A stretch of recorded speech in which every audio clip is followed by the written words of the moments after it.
안녕하세요. 한국어로 이야기하는 한국어 팟캐스트 속닥복닥입니다. 오늘은 11번째 시간이에요.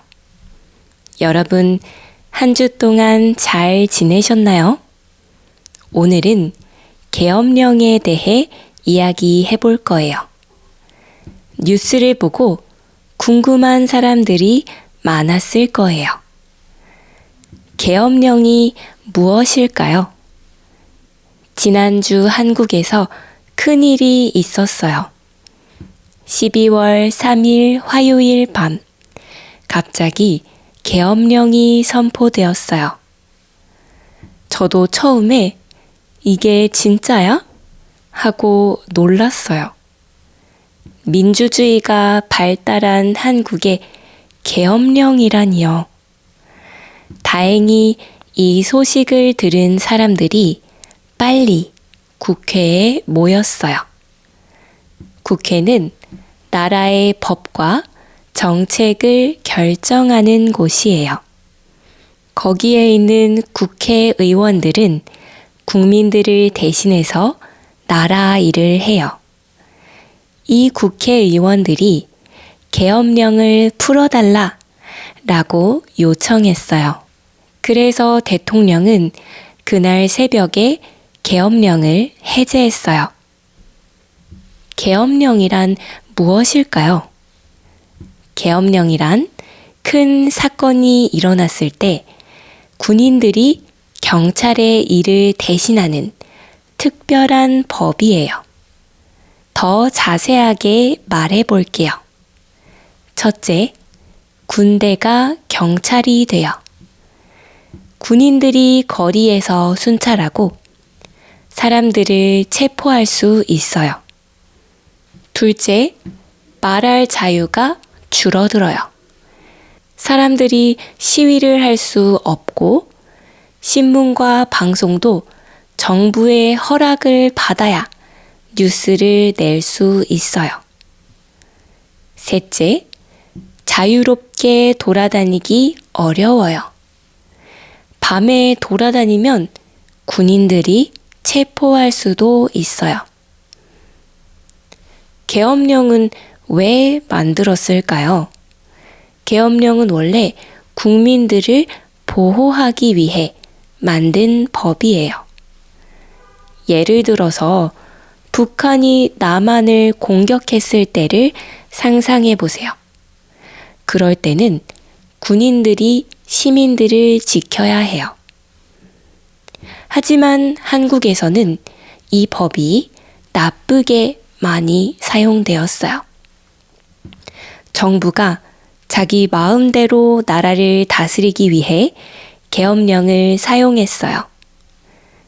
그러면 이 계엄령이 어떻게 나쁘게 사용되었는지 한국의 민주주의의 역사를 같이 알아볼게요. 한국의 민주주의는 많은 희생으로 만들어졌어요. 박정희 대통령의 당선부터 이야기해 볼게요.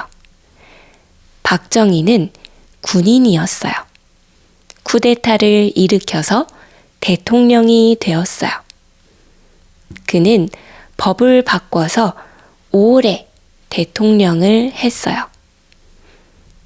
하지만 그의 부하가 박정희를 암살했어요. 그 후 나라가 혼란스러워졌어요. 그 다음 전두환이라는 또 다른 군인이 또 쿠데타를 일으켰어요. 그리고 계엄령을 선포해서 사람들을 억압했어요. 시위를 하던 다른 지역의 사람들은 잠시 시위를 멈췄어요. 하지만 광주 시민들은 계속 민주주의를 외치며 시위를 했어요. 정부는 군대를 보내서 폭력으로 이 시위를 막았어요. 많은 사람들이 다치고 목숨을 잃었어요. 정부는 광주에서 있었던 일을 숨겼어요. 하지만 이 사실은 결국 알려지게 되었어요. 1987년 많은 사람들이 시위를 했어요. 이것이 6월 민주항쟁이에요. 그리고 국민이 직접 대통령을 뽑는 법을 만들었어요. 이렇게 과거에 많은 사람들이 민주주의를 위해 희생했어요. 그 덕분에 지금은 자유롭게 말하고 행동할 수 있는 세상이 되었어요. 어느 나라에서나 자유와 정의를 바라는 마음은 같아요. 우리 모두가 이 소중한 자유를 함께 지켜나가면 좋겠습니다. 속닥복닥 초급 에피소드는 여기까지예요. 중급 에피소드에서는 이 민주화 운동에 대한 책과 영화도 소개하고 있어요. 아직 한국어가 어려워도 자막을 켜고 중급 에피소드에서 더 자세한 이야기를 들어보세요. 그러면 오늘도 끝까지 들어주셔서 정말 감사합니다. 우리 다음 에피소드에서 또 건강하게 만나요.